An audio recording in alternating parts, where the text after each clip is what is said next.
What's up, everybody? Welcome. It's Orange Bloods Live. I'm Jeff Ketchum, and that is Chad Hastings. He does things with his hands. He points. That's what we do. We point on this show. We talk Texas football on this show. We will talk Texas Longhorn football portal in 2026. And I got a bunch of hot Monday takes that I maybe didn't even sneak in to the Overreaction Monday show earlier today. So do us a solid. Thumbs up, subscribe to the channel, get notifications, just start punching stuff for us, jump into the Specs chat, maybe leave a super chat, but get involved. Leave some comments. Chad, I wrote my 10 thoughts from the weekend on Orange Bloods yesterday, mostly on Saturday, actually. It was a rare, just get it all done on Saturday, and then I just watch movies all day on Sunday kind of affair. Okay. Watch the movie Shane for the first time ever. Oh, the old Western? I've decided this upcoming week is Western week. I have never sat through the original Shane. I feel like I've seen a little scene or two. I sort of know the end-ish, but I've never sat through it, no. So you know who Jack Palance is, right? I do. A young Jack Palance is absolutely electrifying at the end of that movie, but I digress. But, Okay. You know, those old movies, it's hard sometimes to Daniel Day-Lewis it up on the camera. Mm-hmm. Palance is legitimately electrifying. Cool. Kind of a Doc Holliday before Doc Holliday. Anyway, so I was like, I'm kind of tired of talking about all of this stuff that I've already talked about. And then this morning I was on Orange Bloods and somebody just made a random question like, hey, the Texas A&M site on 24/7, they did an article where they listed all of the PFF grades for all the guys that transferred. Can you guys do that? Sure. But I thought, you know what? That's interesting idea. Let's do it. So I did it. It took me about 20 minutes.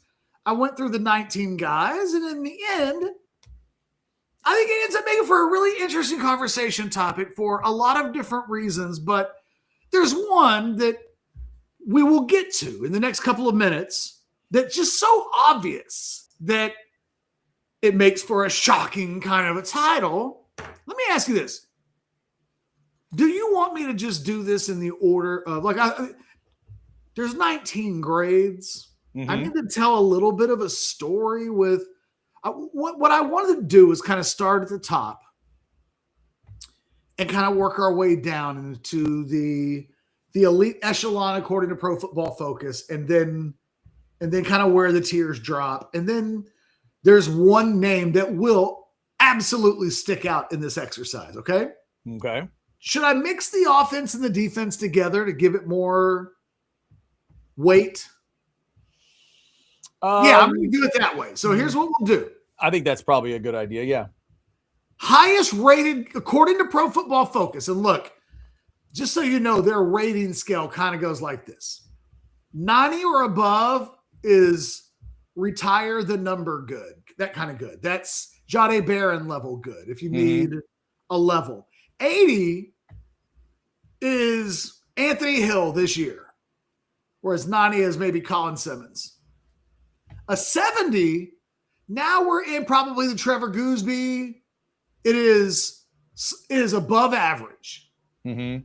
And Goosby's maybe actually an 80, but you're an above average starter. And in major college football today, that might actually make you close to $1 million player.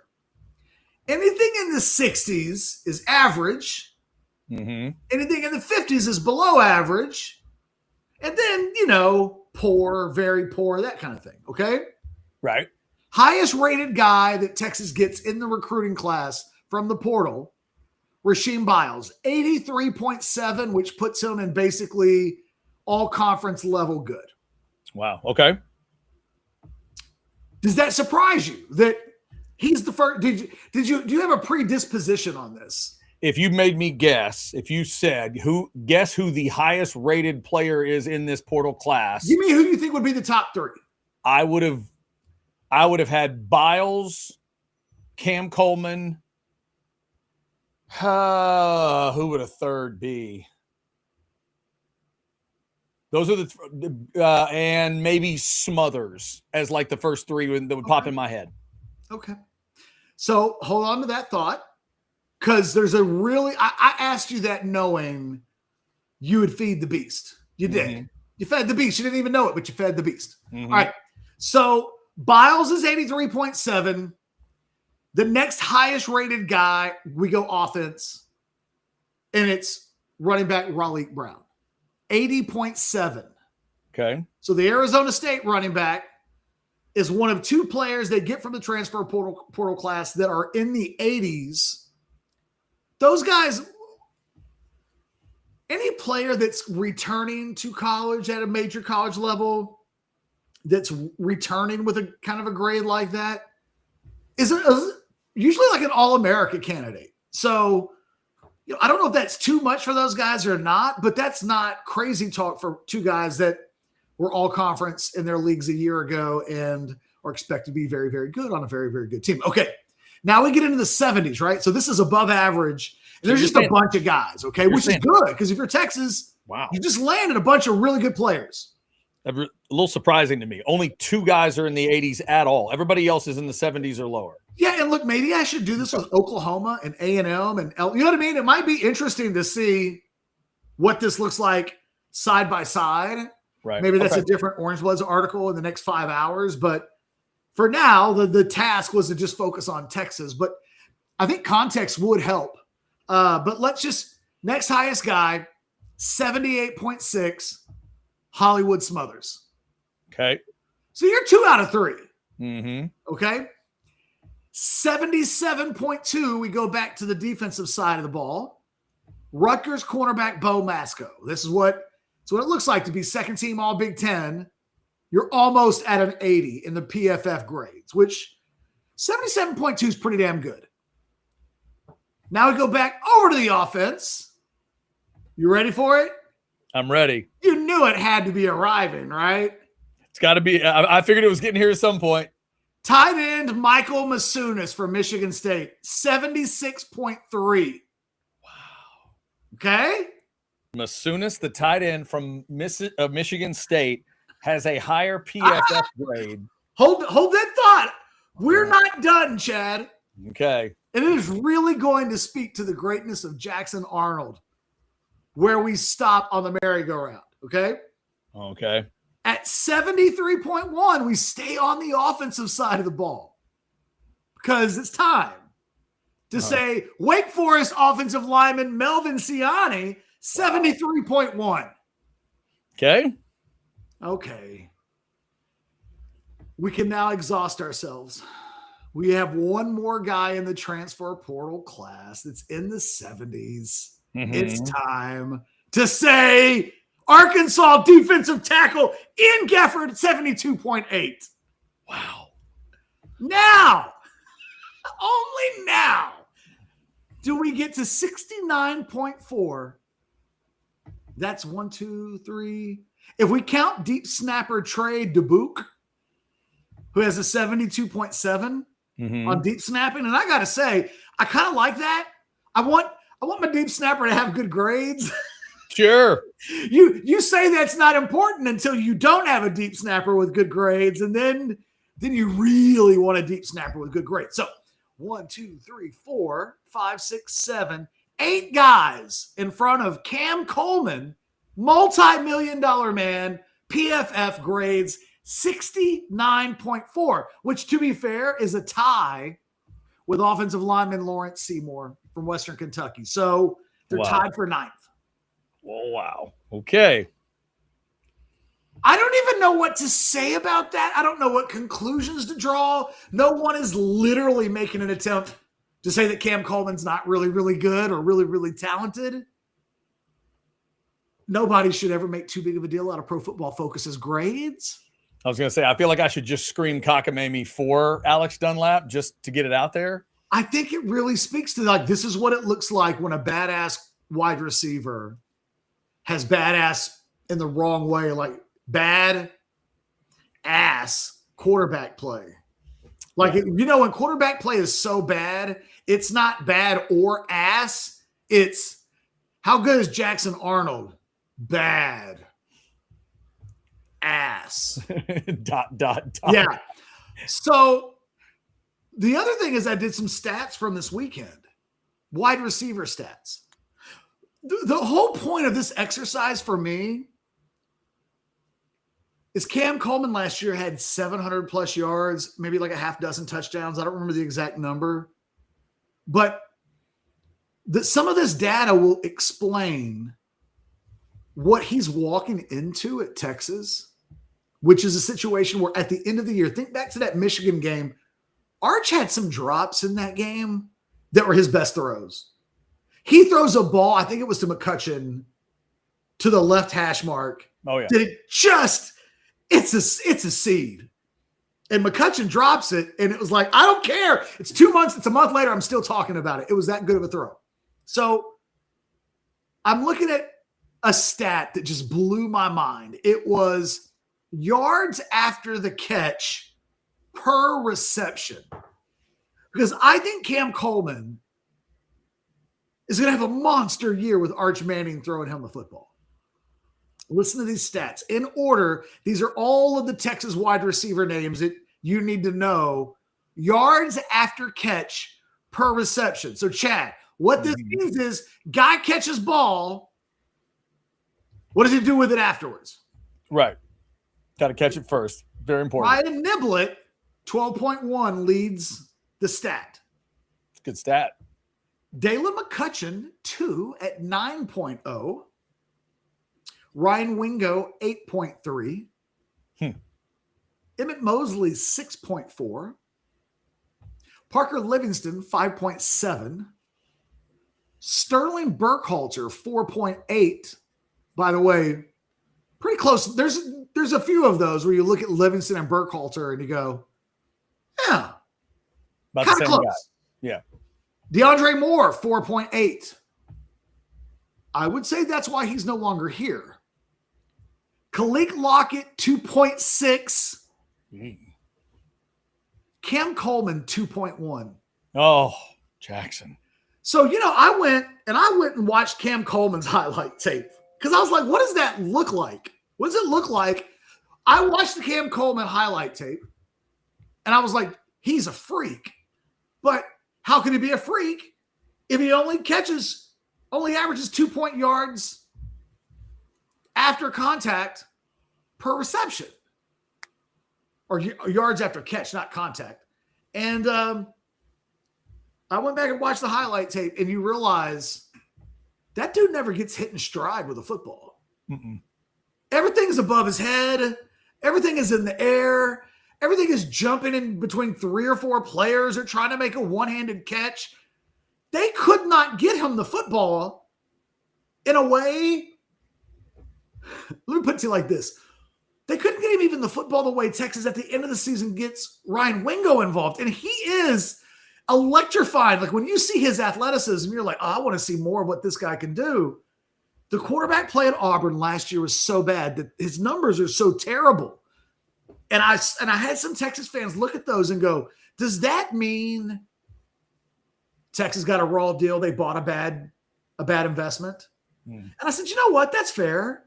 Like on some level, you have to at least ask the question. Otherwise, you're not asking all the right questions to not ask the one bad one, which is he should be better than 2.1, right? And the answer is yes. But the other thing I would say is I feel like I've watched Auburn football, and I always notice Cam Coleman. It's hard not to. What is he going to look like with a quarterback that makes everything that he does so much easier than it's been in his first 2 years at Auburn? If you can get any Cam Coleman stock on the cheap, now's the time to do it. Because assuming that he and Arch find a connection, assuming that Cam Coleman can stay healthy and Arch comes back healthy and they're able to, they don't lose, I know it sounds crazy, but they don't lose a full offseason or a third of the offseason or whatever, they can really make that thing cook. I think he's got a chance to have like a 13, 14, 1,500 yard season, kind of a like explosion. And, when I said a couple of weeks ago when you and I were doing a show that I don't think, it's him or Roy Williams when we talk about, I think the two freakiest athletic prowess prospects that we've seen Texas have at wide receiver. I mean, I've seen them all in the last 35 years. Lavelle, even going as far back as a guy like Lavelle Pinkney, wasn't as fluid as Cam Coleman. He's almost like a 6'3" Lynn Swan. What he can do in the air is ridiculous. If Arch is anywhere close to the guy that we saw at the end of last season, take the more on Prize Picks every week. It will be like Jeremiah Smith. You're like, man, 100's a big number. And you're like, that is a big number, except Jeremiah Smith's a big number guy. And I just think he's it should bring out the best in Wingo. The thing that you notice about the two skill sets is one guy can be kind of Mr. Underneath and the other guy can kind of be Mr. Down the field. And one guy opens up the other pretty easily. If you've got to worry about Cam Coleman down the field, then that's where, if you're Texas, you want to get the ball into the flat, something short with Wingo where the field is spread out. They've got their thoughts on somebody else. And you know what? If anybody wants to just focus on Ryan Wingo and let Cam Coleman try some one-on-one stuff on the outside, like Texas will take that too. And, I mentioned this on the Monday earlier show with Anwar. This is just a different level now of weaponry that Arch has to work with. And now we're in there's no excuses for Arch stage of this, that they have done the thing. Almost don't blame any of 2025 on Arch. They didn't fix the offensive line. They didn't get enough wide receiver help. They didn't improve running back. Like everywhere, we talked about it all year, Chad. It was like, well, they're not as good at running back, wide receiver, tight end, or offensive line, but they'll win a national championship because Arch will be the tide that lifts all boats. This year, this offseason, they can legitimately say, hey, man, we gave Arch some tides. So we ought to just change our name to the Burnt Orange Tide, because bunch of tides, not just one. And I think that is, for me, the most exciting thing about what's taking place right now for this team going into next season. This offense, I think, if they can stay healthy, has a chance to be what we thought a Steve Sarkisian offense at Texas had a chance to look like. And if you guys want to see the full breakdown on those numbers, orangebloods.com. Of course, you got the QR code up in the upper left. If y'all want to send us a super chat and jump into the discussion, we will do that. Also, we'll thank some of our great partners today, including one of Ketch's favorite pictures, to remind you that if you're looking for a place to watch the Super Bowl, I am told that the good folks at Hayes City Store You did it! are open, and they'll be ready for you this Sunday. Let me throw a QR code up real Well, how quick. dare you? How dare you? I got to throw the QR code up at some point. I'll take it down for a second just for Ketch. Go to HayesCityStoreTX.com to get your reservation, or click on that QR code real quick. Make sure you get a table. You're going to want to make sure you have a spot. But get on out there under that beautiful tree, or maybe it's in the ice house. They'll have screens rolling with the game. So check them out this Sunday for the Super Bowl. They're also working to get me those pictures of the drinks that involve tahini. So don't worry, Anwar. It's on the way. FM 150 out in Driftwood. Hayes City Store. Make sure you tell them you heard about it on Orange Bloods Live. We do appreciate you doing that because it helps us do what we do. And there it is. There's the picture. Yeah. I mean, I really hope that she's just cute. It'd be awful if she was hideous. Well, no gum in her food because she's got no teeth. That just, you know what I mean? And not like, I don't mean like dentures, or I mean like just walking around snaggletooth or something, just don't kill the dream. No, don't know. We don't think like that. We never think like that. Only positive thoughts. Do you think anybody's ever been like, Pam, they're talking about your ass on YouTube? Did you know that? The Hayes City Store crowd. Uh-oh. Here we go. Here it comes. All right. So, yeah, it was wild enough to me, Ketch, that the tight end ends up that far ahead of Cam Coleman. The fact that there's even a couple guys in between is interesting. I keep, in addition to, I agree with you on Cam Coleman. I think people are going to be really impressed with Coleman, but I keep wondering about Masunis. And when I see a grade like that, he was so just a part of this portal class. There wasn't any fire. There wasn't any energy around it. But I just wonder. I wonder if that dude's going to make a few plays early and make everybody realize, getting the tight end from Michigan State did, it made a little sense. And I don't know that, he's just a really good player at the point of attack. He's a complete tight end that's going to play, is going to have a big blocking role. Like that's part of where he grades really, really well is as a blocker.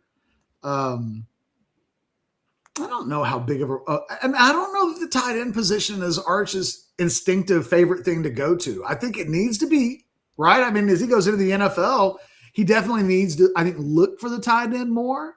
But as a guy that likes to go vertical and with a coach that we know likes to go vertical, Jack Injuries was not a vertical guy. I don't know that he's a vertical guy, but they got vertical guys now. They do. Like Cam Coleman, as long as he stays healthy, will scare the crap out of every team that Texas plays, whether it's Ohio State, whether it's Tennessee, whether it's LSU.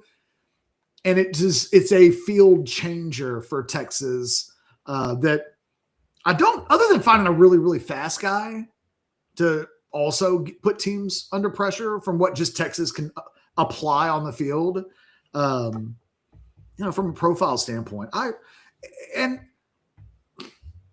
curious how much, I think Khalil Lockett is also maybe the wild card this season that everybody will kind of give up on him because he had a little bit of a just nothing freshman season. So now what's the new shiny thing? And Cam Coleman is a new shiny thing. So it's real easy to go, he's back and Wingo's back and Mosley's back. And those are the big three. And they will be.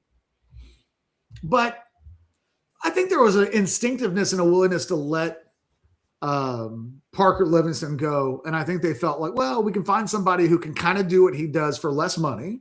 And hey, we got to let Khalil Lockett at some point get on the field and do something. We did that in the bowl game, and he was really good. So maybe we do more of that. And, I think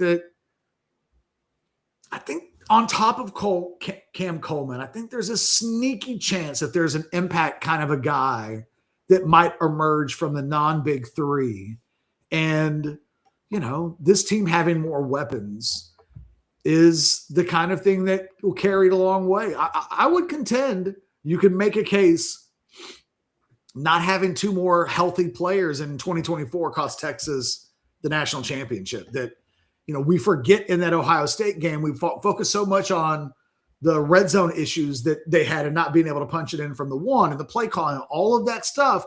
That was a Texas team playing with a hobbled Matthew Golden, Isaiah Bond, was out. Cam Williams was barely playable. Mm-hmm. It was not the best version of that Texas team that we had seen. And look, those are the breaks. It happens. Like Ohio State won the national championship and their Remington award-winning center, the best center in America, got hurt. And they made it work. They lost top 5 player, made it work. So sometimes you make it work. Sometimes you don't. Having one more guy though. So if you get into a position where Ryan Wingo misses a game or two, and one of those games is a top 10 game on the road, because sometimes that happens, to have somebody that can fill in a way that the drop-off's not as drastic as the offensive line drop-off was this year. Cole Hudson gets hurt. Nick Brooks goes in. And you got to be able to avoid those situations. And I do think very quietly across the board in a lot of positions, Texas is taking the out of who the backups are. They're not there all the way yet. I don't think could lose a left tackle yet and not have one of those GIFs or GIFs. What is it officially? It's GIFs, right? That's the official scientific way. I've always heard that the person that invented them says GIF, but some people do say GIF. I'm a GIF guy. Yeah. But I know that if I say GIF, someone will correct me, and I don't want to be – you might correct me. So, yeah, I said it right. Now, I don't know why I'm making a big deal out of saying it right. Just say it right, Jeff. You and my wife are on the GIF side of things. Anytime I try to say the other one, my wife gets mad. Anytime you're watching it, I feel like there's been 5 of these over the years. Hot young co-ed, usually for the Texas OU game. standing with sunglasses on in the sun, yells, and it lives forevermore as like a response on the internet, right? Anytime something bad happens, it's the Texas co-ed doing the middle finger or screaming the F-bomb. Mm-hmm. Yeah, right. They're almost there. I think they've got the offensive line they're still trying to figure out, but I think they're better positioned this year to withstand the kind of injury that might cause that type of deal. I think they're better positioned depth-wise than they were a year ago, and it's completely due to the portal. And oh, by the way, Sark joked.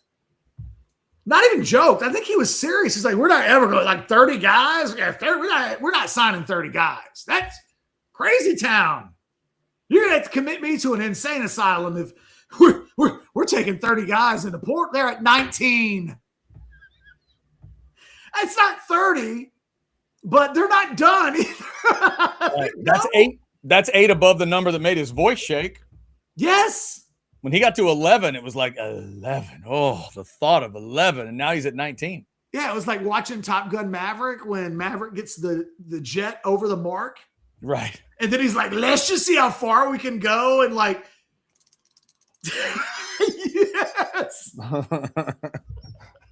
Let's just see what'll happen. Yeah. So anyway, I digress. Yeah. All right. If you guys want to throw us a super chat, we will get to it. Also, a shout out. Get ready, Valentine's people, because Specs sent us a new Valentine's spot. But before that, let me hit you with hijackpoker.com. Remember, Texas Card House, the online version. It's all over the state of Texas. Just scan the code, put it in any device you want, and get to play in. If you want to go to one of those lovely locations, there are the 6 of them on the bottom of the screen. And if you mention Orange Bloods when you check in, you're going to get 1 month of free club membership and 2 hours of free poker play. Thanks to Texas Card House for being one of our great sponsors, our presenting sponsor each and every day at 12. Also, thanks to Specs for sponsoring the chat and the super chat. If you think that the Valentine spot from Specs, ooh, look at that. They got an in-house band, Chad. Hijack weight music. I like it. I like it. If you thought the Valentine spot from Specs was going to be just ordinary and it was not going to be a bit, you do not know Specs. Here we go. Amour. Love. What does this word even mean? In France, it means wine, champagne, chocolate. Where does one go to find such things? Specs, of course. For the heart of Specs beats with wine for your Valentine, bubbly for your beloved, bonbons for your bébé. Ah, Specs knows the language of love and how to keep your francs in your pants. Say enchanté to savings. To keep your francs in your pants. That's funny. So that reminded me. I don't know if you saw this. I can't remember if it was. I think it was the Netflix. That reminded me of the Minka Kelly Champagne Problems Netflix holiday movie that came out a month ago. Okay. You know, it trended for like 4 hours. All right. It was very much similar to that. It was like it was trying to sell a champagne company. It was a lot of ooh la la's and croissants and champagne and francs and pants, if we're being completely honest. Yep. Minka can't do it like Specs. We know that. Can't do it like Specs can do it. All right, we're going over some portals. Minka might be able to. Minka might be able to. Going over some portal stuff today. The portal grades, according to PFF, of all the guys in the Texas class. Obviously, the big thing that stands out to you, Catch, was the Cam Coleman grade and kind of how others compared. Is there anything else that stands out in terms of the grades that you think people need to know? Let's just finish out the team. Okay. I mentioned that Lawrence Seymour. So we're in the 60s are generally average-ish. Higher up the 60s, you're almost out of average. The lower you are, you're almost not average. You know what I mean? Mm-hmm. So Cam Coleman was 69.4. Lawrence Seymour, the projected offensive lineman who is a Football Writers Association of America, second team All-American, 69.4. Okay. That's one of those where like not everything is reflected by that All-American team that was made. There's one more guy, Dylan Sikorsky, 61.4. That's our last. Well, and then you've got the two kicking. Gianni Septic is at 64.0 and Mac Chiomento, 63.0. So special teams guys, average. Deep snapper, good. So then you've got Wake Forest wide receiver Sterling Burkhalter at 56.1. Wow. Okay. And look, let's just keep it a buck. That's probably why he was available after the port. You know what I mean? Like, that's why there wasn't a mad rush. And teams weren't all over. He had suitors, but it wasn't. Texas didn't break their 2027 budget to add one more guy to the list, and that guy being Burkhalter. Linebacker Justin Cryer from Florida State, also 56.1. Slightly below average. Quarterback from Coastal Carolina, MJ Morris, 46.2. Linebacker from Akron, Marcus Boswell. This one's wild. 41.0. Wow. If you tell somebody that they're going to do a 41.0 in their freshman season at Akron and get bumped up to University of Texas is a wild. That is, you know what that is? Hush your mouth, pretty woman. Julia Roberts, sit down. There's never been a hooker to like princess queen situation that is a bigger come up, no pun intended, than what Marcus Boswell did and posted a 41.0 at Akron as a freshman and getting the University of Texas to say, come on down. And then Jonte Newman, the kid from Texas A&M, the offensive lineman who played a little bit as a freshman, 36.9. Okay. Which was just below Nick Brooks, who was 41 point something. So for those of you who just needed the comp, give me an example of a Texas player who was in the 40s. There you go. There it is. Yeah. Yeah, that's not and that kind of thing, that kind of grade catch for Newman, not something I think that shocks anybody. I'm sure it didn't shock you, but he should have played last year. And I think he redshirt, like that's just he got a few game snaps, but yeah. An extra reason why the Seymour get was so important. Like we kept talking about, you mentioned Sikorsky, where he was in this, low 60s. Newman's all the way down there. In terms of really thinking you could count on either one of those guys to fight hard for the left guard position, like that's not realistic. That's why the Seymour move ends up being so big. I think the Sikorsky thing, though, like, look, what is Dylan Sikorsky? If he's your number 6 offensive lineman, he's average-ish. That's kind of what Connor Robertson was last year. And then when Connor Robertson got called into action, he's maybe been a tick better than average-ish, but I wouldn't say he's above average. So, like that's not I think here, you know what you want? You want to get 2 more guys. You want 5 good starters and 3 guys, if they're called on, are average-ish. You will take that all.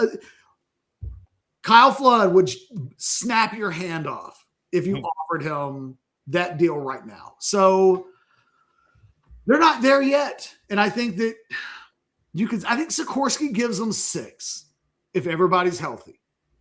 Now you've got to have somebody from the Jaden Chapman pile along with Andre Kojo and or one of the Colemans or John, I don't know, or Jonte Newman if he can step up and be average-ish to get to 8. There's work to do, which is why we spent so much time about the offensive line in the portal. People have an opinion on that because they know really what's needed at that position is probably an even more drastic makeover than the 4 they've taken so far, because 2 of those guys project as immediate starters in theory, but 2 of those guys might project as non-entities, although maybe not Sikorsky, but maybe. Like, I don't know if he's ready. He wasn't ready at the end of the year to be prominent at Oregon State. That has to mean something. We can't be dismissive of they really liked him and started him, and then when he was healthy enough to play, they just stopped starting him. So not usually what you do with freshmen that you played a lot that you think are the future of your program. We got a super chat here, catch from P. Miller, a 2-spot. Most catches and yards, or most catches per yards at wide receiver in 26, not the biggest impact. So maybe going back to the stat you threw out earlier. Man, I'm still going to go with Cam Coleman in both of those. I think Arch Manning is going to love playing football with a guy. Let me tell you a story once upon a time, right? This is the best way I can do this. There's an infamous story involving Chris Sims when he showed up at Texas. And Chad, you'll remember this. You covered Texas back then. When Sims first showed up on campus, one of the first criticisms of Sims as a young player was that he threw the ball too hard, that those little timing crossing patterns, like he would fire those things in like they were bottle rockets. And people would be like, he's throwing the ball too hard. And so I'd always heard, this came from a former Texas player who Chris Sims had told him this story, or I don't know how these stories get told, but the story is Chris calls his dad. He's, how's camp going, son? He's a freshman. He's like, oh, it's going okay, but had a few drops today, and some of the guys are saying that I throw the ball too hard, and I need to take some steam off the ball. And what Phil Sims allegedly told his son, your job is to get the ball there, and their job is to catch it. And the coach's job is to put somebody on the field that can catch it. Your job is not to pull back and harness back your ability, because the person on the receiving end is incapable of doing the minimum that's needed to be successful. And I thought, you know what? That's not unfair. Yeah. If I'm Cooper at the Citrus Bowl, I'm within my right to go, can we get some guys on the field that will catch the ball? Yeah. Now that's true. It's also true that there are certain routes that if you throw it as physically as hard as you can throw it, it is not the optimum thing to do. But I tell that story because Cam Coleman makes playing quarterback easier. Yes. You can throw him the ball in almost any capacity. If it's within his arm's reach is all he needs. He will hang in the air. If you make a mistake on the throw and it's taken a while, whatever you need, this guy athletically can make it happen. Arch has not played with one of those guys. He's playing with guys that he can throw it right on the money and they might drop it. They might drop it consistently. The number one receiver fights the football. That's what they had in Ryan Wingo, a guy that is still trying to convert to wide receiver. And it's still not natural he doesn't catch the ball easily. Go watch Cam Coleman's highlight film at Auburn.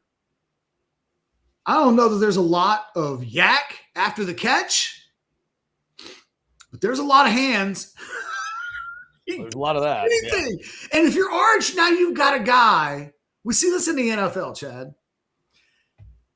NFL quarterbacks, when they find a guy they know they can trust, they will put the ball in dangerous spots because they'll believe, like Troy Aikman believed with Michael Irvin.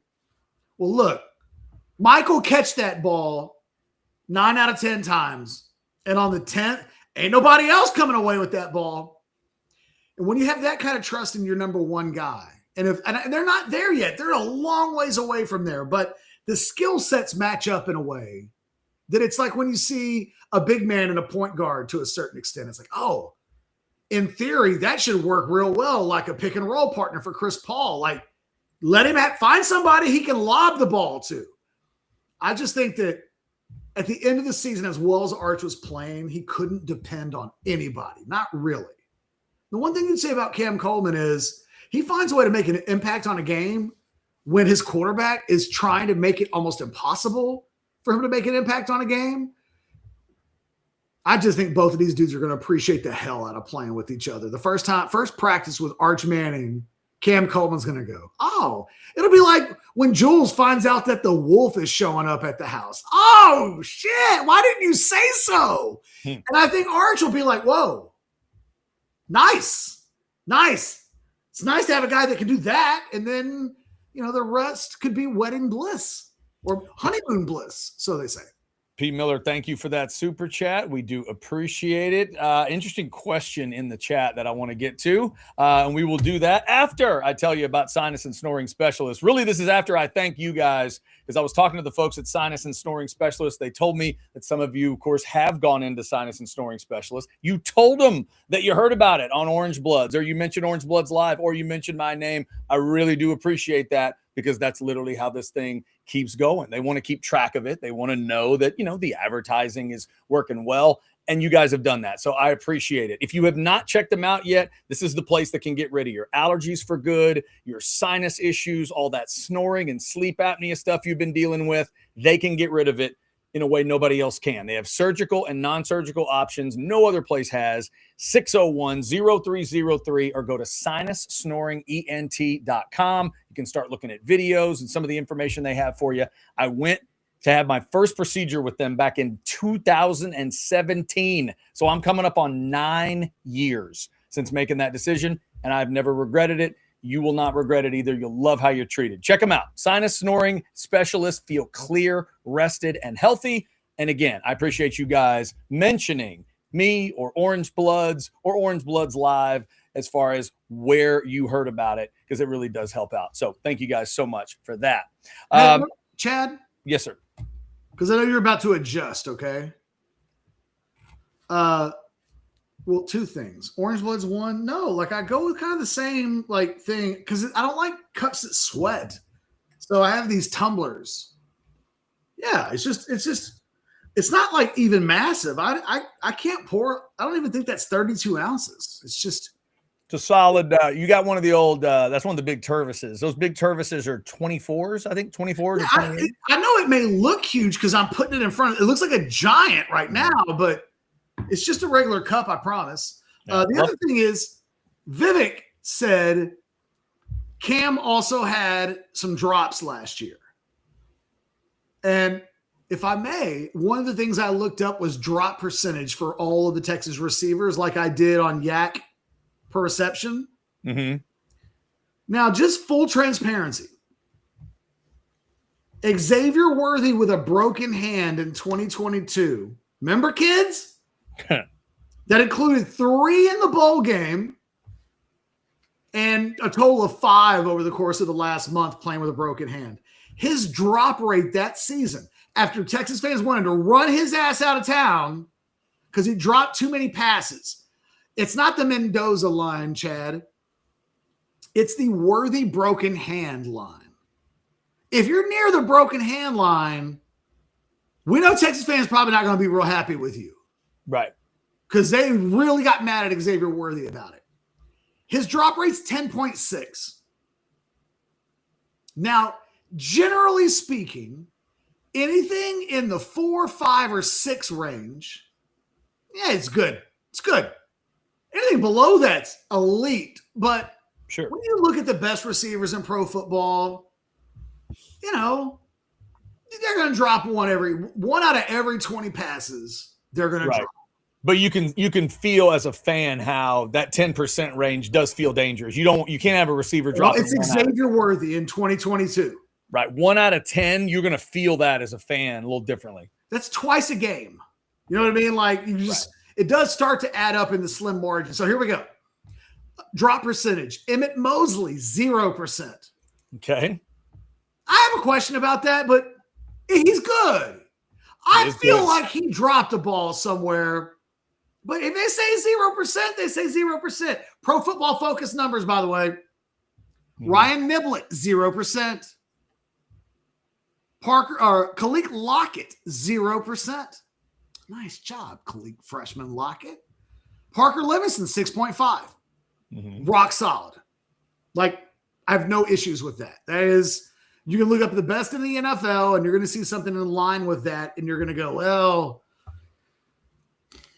if Julio Jones's career was at 6.5, then 6.5 is probably okay. Cam Coleman, 6.7. So it's fine. You'd probably like it. You know what that really adds up to from a number standpoint? 1 fewer drop.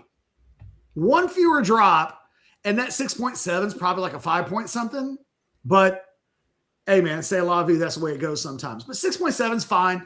DeAndre Moore, 7.3. Here it comes.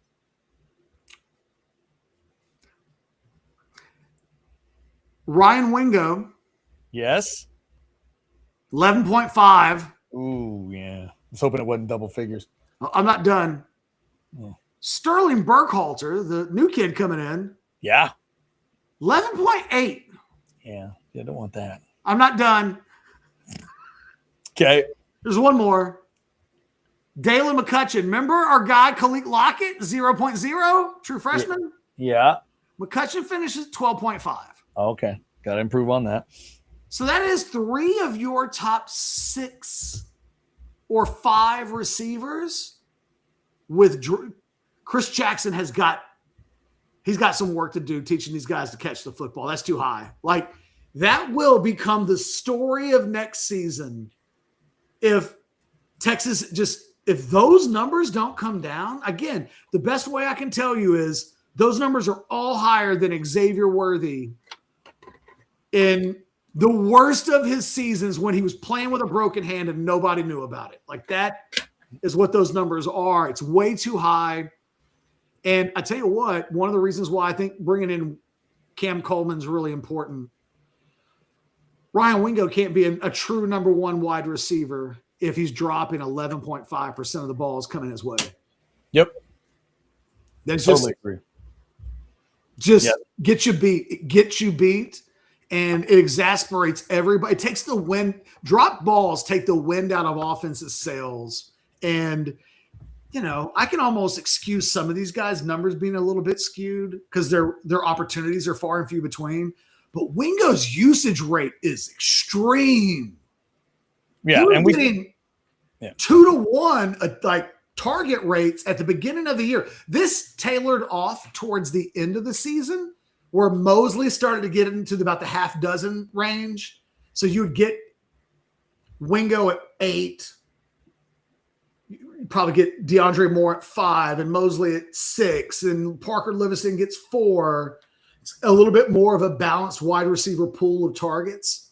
But at the beginning of the year, there was a whole lot of Ryan Wingo 12, Parker Livingston 3, DeAndre Moore 2. And you just go, and if that guy's getting that kind of target dominance and he's dropping balls left and right, your offense is. So that is, for as exciting as Texas is on paper, one of the things I think to watch in this offseason. They have to make a real concerted effort to and as a consequence, you look at reception percentage. Quarterbacks throwing the ball to Ryan Wingo last year completed 57.4% of passes. Yeah, that's not good enough. It's not.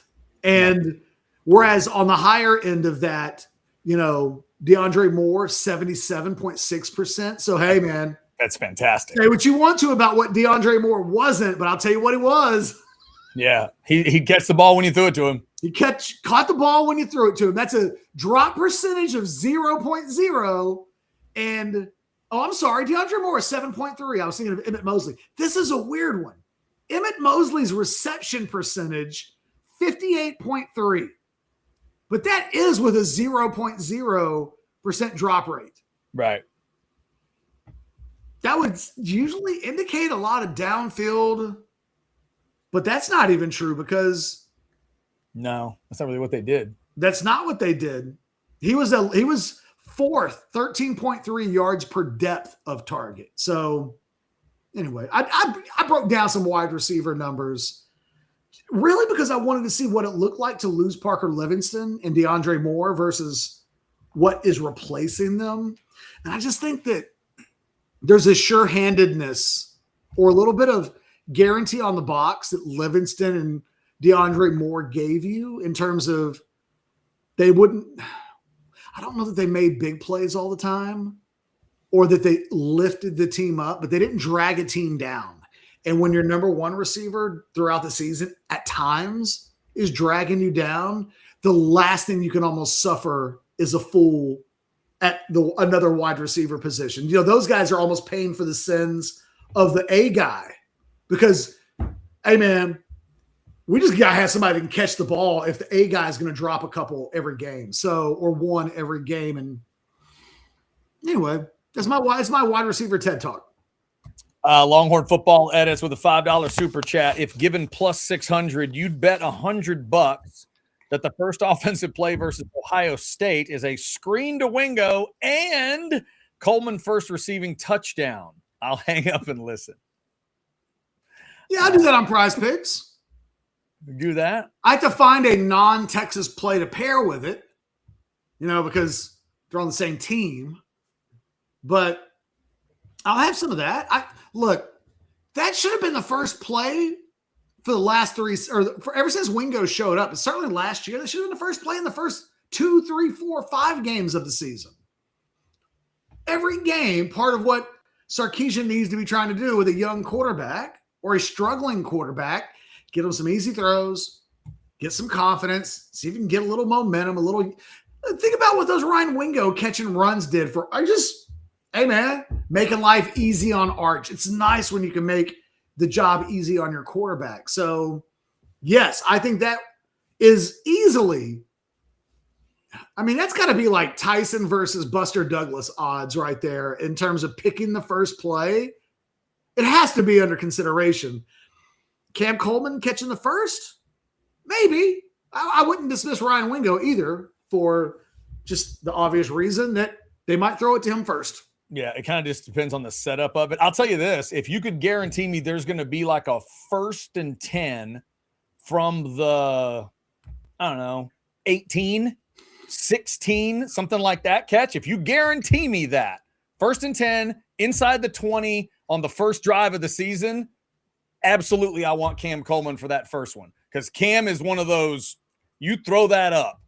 You give him at least I love that shot. we're at a point now where people are making kind of wisecracks about them running a successful play. They didn't have enough of those. We're making a joke about it because they kept going to it because it kept working. Right. It kept working. And the thing I kept saying was just work stuff off of that. Yes. Work, which they did at the end of the season. Right. Which then they started to do eventually. Yeah. Like you said, why wasn't it there ahead of time? It was the thing against Ohio State that pissed me off the most. Because it was like, they're doing the opposite. They're asking Arch, they're making the job harder on Arch by constantly giving him high leverage or high stress throws behind a pocket that's collapsing on your first career road start. Like, yeah. What about those little pick passes? It counts. Yeah, that early throw where they move the whole pocket and we're asking to throw on the move and hit DeAndre Moore early. It's like, have him stand there and run a slant. It's like Arch Manning on this first drive of the game, 2 for 2 for 23 yards. You're like, cool. What'd they do? Oh, they ran with little pick passes and they threw a screen out to Wingo in the flat. Awesome. I like it. Let's go. Yeah. That doesn't mean do that forever, but it's getting on the bike and getting some momentum going before you go downhill. Gets it going. Longhorn Football Edits. We appreciate that. That cleans off the super chats. We might have a little buy or sell coming your way here in just a second. We've also got great partners like AV Consultations. Here's Tom and Camilla, and then we'll see what we want to do with buy or sell. Hi, this is Tom McKay, owner of Audiovisual Consultations. We've been providing custom electronic systems for Central Texas for more than 36 years. And old man, I think they all know who you are and what your company does. This is Camilla McKay. The old man believes in big fun and big ideas. He can make dreams come true, so why not dream big? I've been up in Boston, but I know the old man and all his friends and fellow radio heads have been spreading the holiday spirit here in Texas. Why should we stop there? Keep spreading the good feelings all over. Audiovisual Consultations carries all major brands of televisions and stereo equipment at prices you can't find in stores. And you don't have to leave your house. Just like Santa, they deliver the gifts to you. Yeah, I like that, kid. Throw a party, hang out with your friends, catch a concert. That's all fun and good, but can we get back to the business? You can give us a call at 512-255-8678 or visit our website at avconsultations.com for some cool electronics. Oh, now you're forgetting something. And as always, hug your kids. We only pretend to be annoyed. Watch some games with your friends and make love to whoever the hell you want. Good chat came in while that was happening. LMAO, Sarkat Arch chunking bombs the entire game against Ohio State. It did feel that way, P. Miller, and we were confused by that plan. I still don't quite understand. I mean, I like the aggression, but help your quarterback. I just feel like sometimes we've all watched enough football that it really isn't rocket science. I'm 49. Chad just broke 50. We just sat on our ass and watched. Not a lot of football. Chad's seen like every Super Bowl for his life. He's like 40 plus in a row. He's just cranking away Super Bowls. Lots of national we've seen all the Heisman winners and all the MVPs and all the Hall of Famers. And we just know what a narrative and a story sounds like with players. Well, you got a young quarterback. What do you want to do? And the cliches start to come out like it's Bull Durham. Well, don't say anything, don't say anything conservative and use, metaphor, just whatever. Like, don't be colorful, wear clean shower shoes. It's all these things that the basics. And I just think that they didn't do enough of that last year at a time when we knew that the stress being placed on Manning was the most it was ever going to be. They were down in running back, down at receiver, down at tight end, down the offensive line, replacing a lot of guys everywhere. And that kid hadn't even made a road start in his career. And they just, and not better preparing. They put a lot of extra.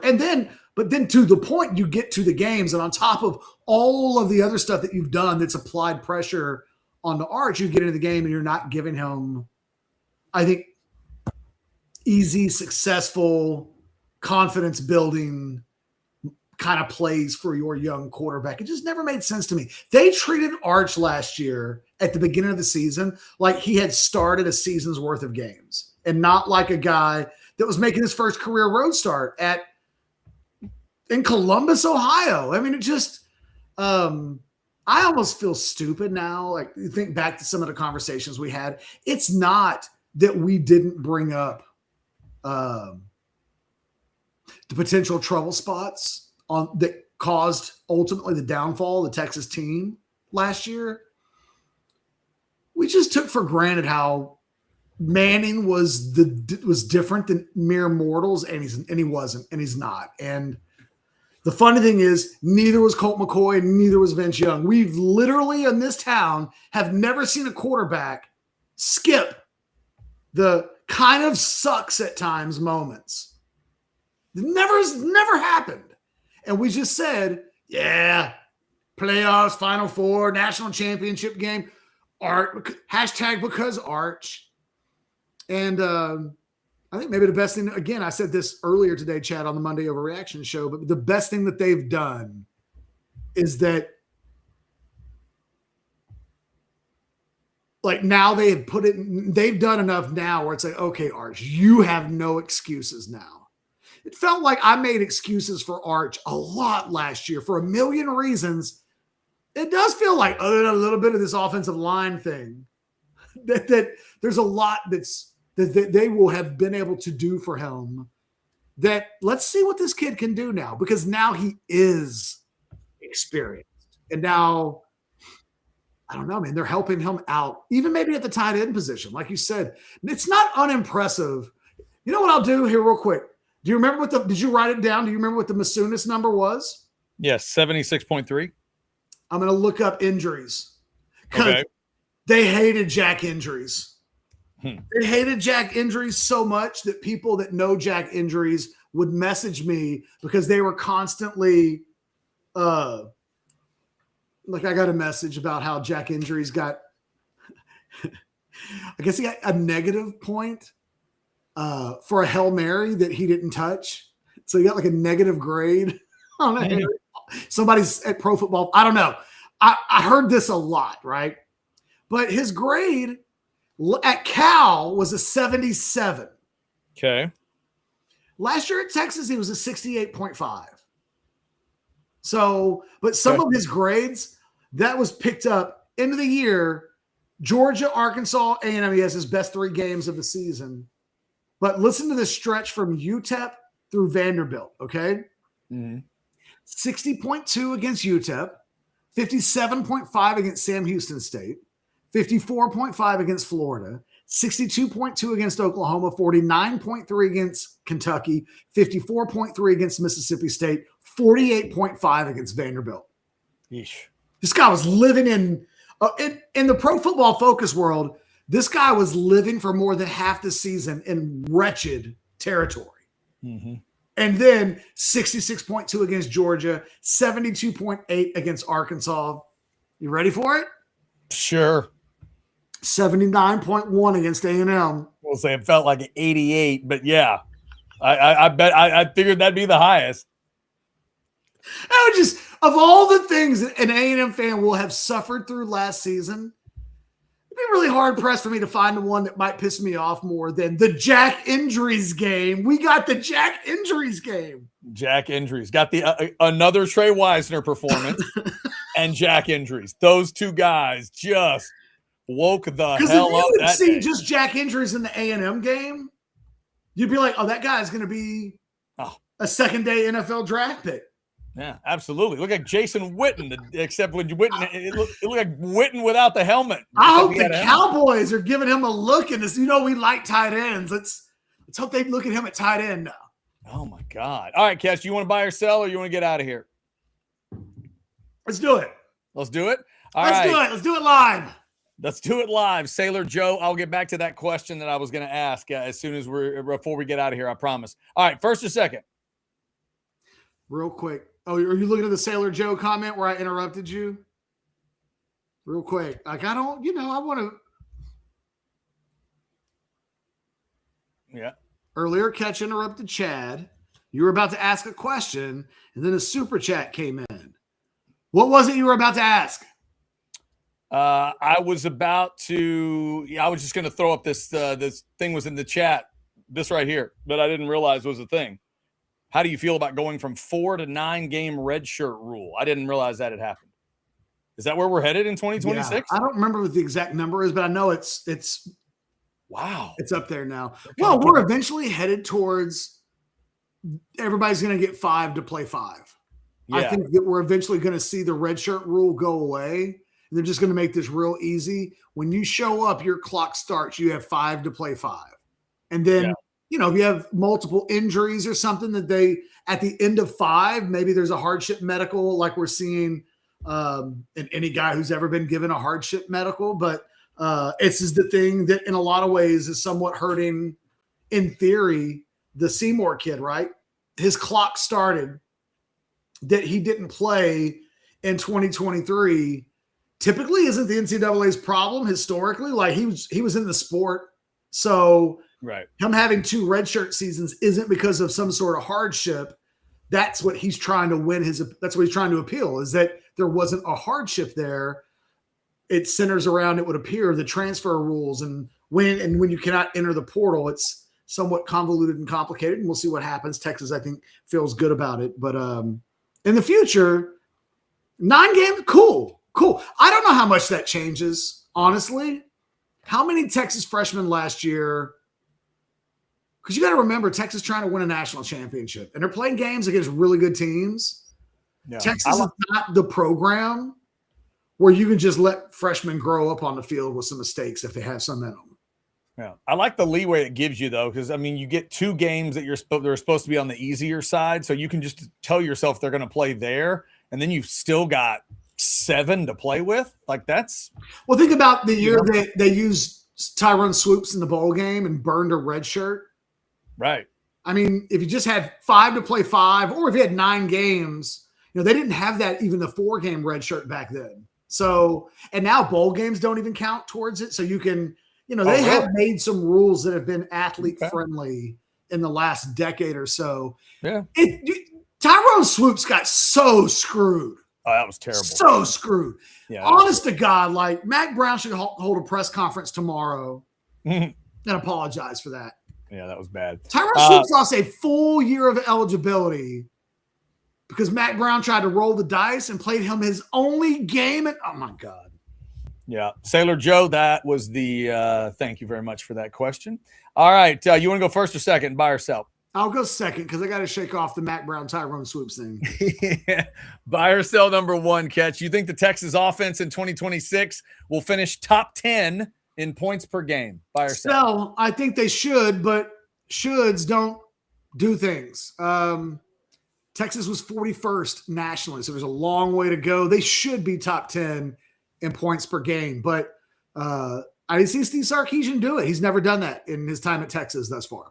Yep. Buy or sell number two, Catch. You watched an hour plus of the men's final in Australia, and you rooted for Djokovic. Buy or sell? I hate Djokovic. Okay. I mean, I just will never like him. Like I heard a story. You know how the best way to answer and sell. I was up, but when I checked the ESPN, when I went to ESPN, it was the steamroll was on in the fourth, and then it was over. So no, I did not. But I was up and actually paying attention to it when it happened. There was a story last week about Joker and his kids. Did you see that? Where they don't have cell phones and he's really limited their exposure to technology. Right. Which is like, hey, man, good on you, Dad, right? Right. You know what my reaction was? What's that? Fuck Joker. So that's how you know. That's how you know. That's how you know. If I had been watching, I would not have somehow, it's for history. No, man, I have never liked Joker. I will never like Joker. And even when he's being a good dad, I am still not Team Joker. There you go. We can agree on that one. But all right. I'm being a good dad, Joker, but fuck you too. Buy or sell number three, Catch. You look forward to Texas women's basketball games. Bring on all comers. You think they can beat anybody? Oh God, they can beat anybody. Like the SEC this year is a bloodbath. They're getting ready in the next 2 weeks to play 4 ranked teams. They have already played everybody in the top, I don't know, like top 7 other than UConn, I think. But they played UCLA. They've played South Carolina twice already. You start looking, they're building quite the resume. They beat number 10 Oklahoma yesterday. It was probably their 10th most impressive performance of the season. They kind of blew the doors off of them early and then coasted in the second half and just kind of did that big brother thing where they held their palm out to Oklahoma, and Oklahoma kind of got close, but Texas always kept them like 10 points distance, literally, I think, until the last bucket of the game. So they can beat anybody. There's no question about that. Will they beat everybody? I don't know, man. It's going to come down to, can they just avoid that night? On the night when they don't shoot the 3 ball well at all, do they run into a team that shoots the 3 ball really well? That is, in the tournament late in the season, to me, going to be their kryptonite, a night where they're 2 of 12 from the 3-point line and the other team is 7 for 22. But in a really tight game, that outside shooting will just feel like everything. All right, Catch. Buy or sell number 4, Super Bowl 60. Excitement level 1 to 10. You're at a 3. Buy or sell? I'm at a sell. I'm at a 1. Oh, wow. I do not care about the Super Bowl. Maybe it's a 2. 3 feels way too optimistic. Okay. I have no interest in this game. You're watching? Are you watching? I watch, yeah. But I have no interest in it. I don't care who wins. Anybody in your household into Bad Bunny enough? Like, does the halftime bring anything, any energy? Oh, Heather. I knew you were going to call me. I heard you shuffling. You wanted your feet to be heard. No, I've been laughing while doing the laundry. Do you care that Bad Bunny's doing the halftime show? No, only because it just... Don't say it. Okay. All right. Fair enough. Yep. Gotcha. I don't know. But I don't know any of his songs, no. Puppy has joined. But he's cute. She was not like, oh, yeah, he won the Grammys last night. Harper. Yeah, it is going to be for those. Okay, everybody, all the women leave the house. Yeah. For those ladies that enjoy a sexy performance, they're going to get that out of Bad Bunny. I know. I've seen him perform enough to know that. The ladies are going to enjoy themselves. All right, Catch. Finally, buy or sell number 5. It's one of my favorite days of the year. Farrah Fawcett and Christy Brinkley share a birthday today. Prime on prime, poster on poster. You'll give Farrah a slight edge. Buy or sell? So, sorry. He's going Christy Brinkley. I mean, look, I don't even know that Christy Brinkley, the human being, like, I don't even know how much I like her, you know, because there's a little bit of sketchiness there about the whole. It just is complicated. It's complicated. Plane crash and like husbands, and I just don't know how to. I don't know. Okay. All right. Heather's research. Fair enough. I just got. How dare I How dare be Do your research. a critical thinker about Christy Brinkley breaking Billy Joel's heart? Oh, here we go. Here we go. Breaking his heart. Oh, Piano Man. Do you know how many people that man has sung for? well, she did something for him. Did you not watch? You didn't watch the documentary where they talked about like, you know, the both sides, Billy's role in that? Billy No. Joel wasn't exactly the No, I don't even like Billy Joel. Exactly. He won't listen to Exemplary. I once met a guy who's a Do your piano. research, man. I once met a guy who's a piano teacher or like a piano player at a. And it ruined your life. Will you get out of here? And he said Billy Joel's an asshole. The only person I've known that's ever met Billy Joel said Billy Joel was an asshole. So you know, I'm just saying.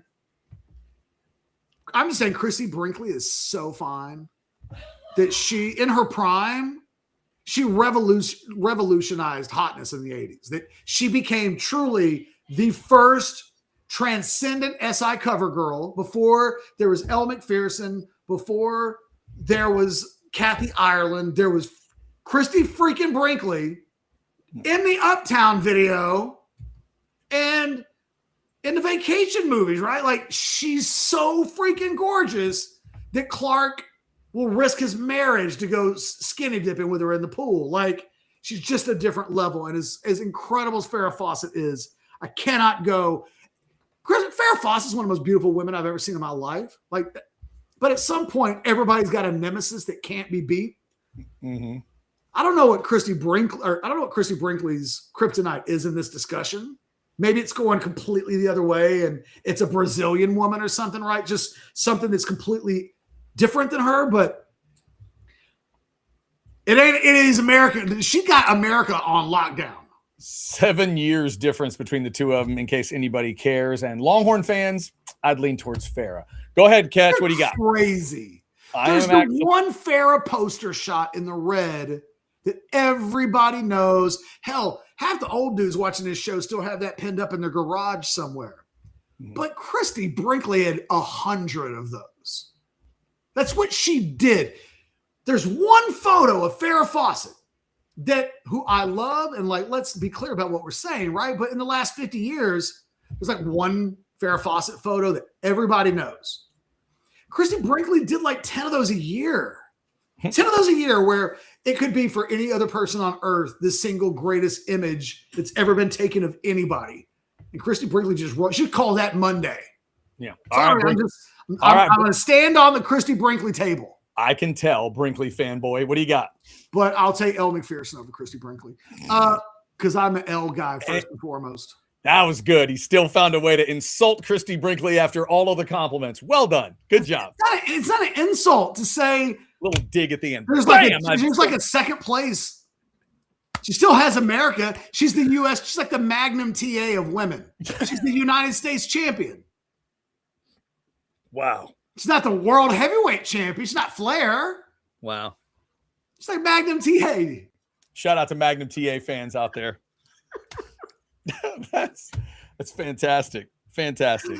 Buy or sell. Number one, same question you asked me about the Super Bowl on an excitement scale of 1 to 10.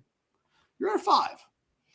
I'll buy at least a 5. I mean, it's the Super Bowl, and you know, I always get somewhat excited about the Super Bowl. So yeah, I'll say it's at least a 5. Buy or sell. Number 2.